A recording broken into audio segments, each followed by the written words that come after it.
What's going on, y'all? I'm back here with a new damn video. Here to tell you how I feel about WrestleMania 32. My thoughts, my review, my reactions. You get the damn deal.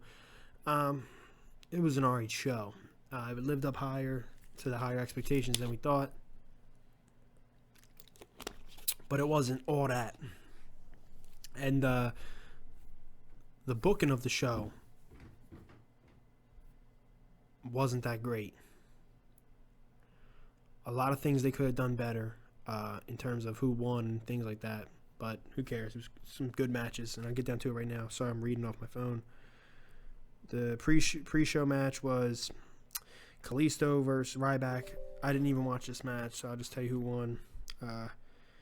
Kalisto dropkicked Ryback into exposed turnbuckle, and with that, okay, he retained the belt. Whatever. Total Divas versus Team Bad and Blonde. I don't know.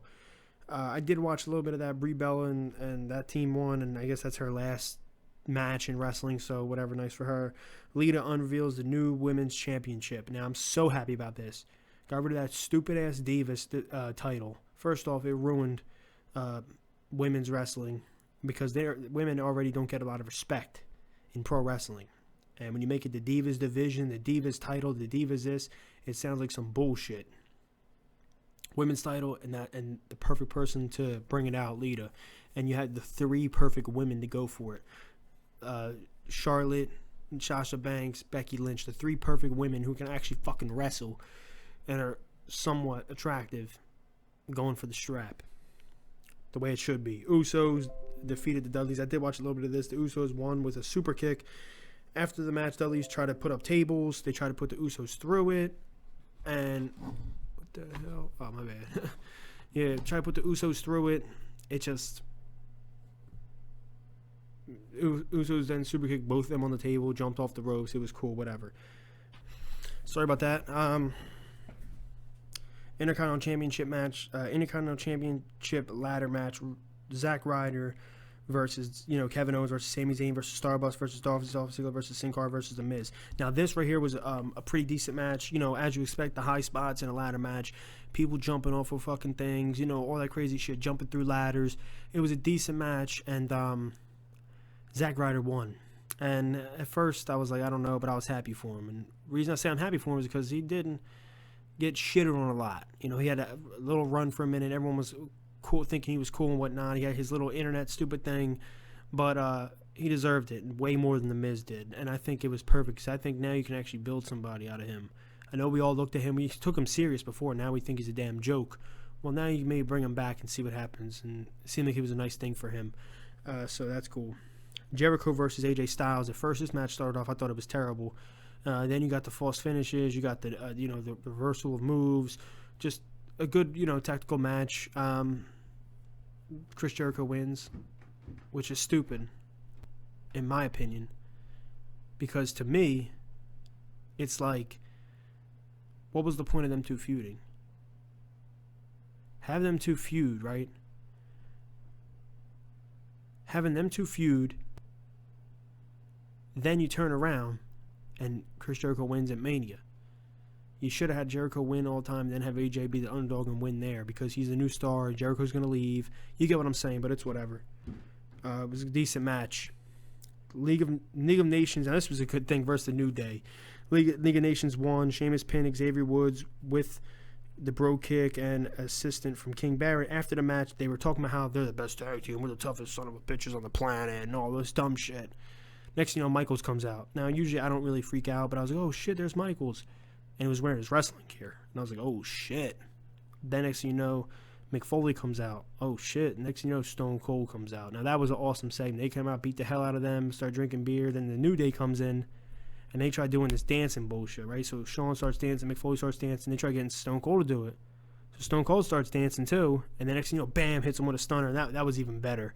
It was a good thing right there. Now, this match right here didn't live up to expectations whatsoever. No holds barred street fight. Brock Lesnar defeated Dean Ambrose. We get the damn thing. Ambrose was unable to connect with Mick Foley's barbed wire bat that he gave him, or Terry Funk's chainsaw.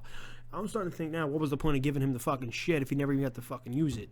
Told you once again, if you want to make this match good, he need to hit in the head with the barbed wire. You need to make people bleed. I mean, they just basically used chairs. It was a chair match and a kendo stick match and just did a bunch of F5s, whatever. Brock won. A lot of people are mad about that. They think of Dean Ambrose should have won, which you can kind of agree with because Brock's probably going to leave now. And Ambrose loses another pay-per-view, so you get it. That match didn't live with the expectations whatsoever, though. What I was expecting after seeing the feud and everything, I was like, oh, it's going to be a bloody match. It's going to be a good match. There's going to be weapons out the ass, all kinds of weapons. I didn't see nothing. Triple threat match. Now, honestly, this is probably one of the best matches of the whole night, and it might make you shocked, but it's women's. Charlotte versus Sasha Banks versus Becky Lynch. I was voting for Sasha Banks heavy because I didn't know this, but I knew she was Snoop Dogg's cousin. I'm not saying the biggest fan of Snoop Dogg, but I seen that he told a story at the Hall of Fame thing about how she, 2008, she was at WrestleMania 24 and she was begging him, to meet all these people. Turn around now, she's on the front cover of AT&T Stadium, going to Mania. I wish she would have won. I would have capped it off, and plus she gets the women's championship. But they keep the heel run of Charlotte going and whatever. She wins the new strap, and Flair helps win it. It's just cool, whatever. I don't care. It was a good match though, real good for women's.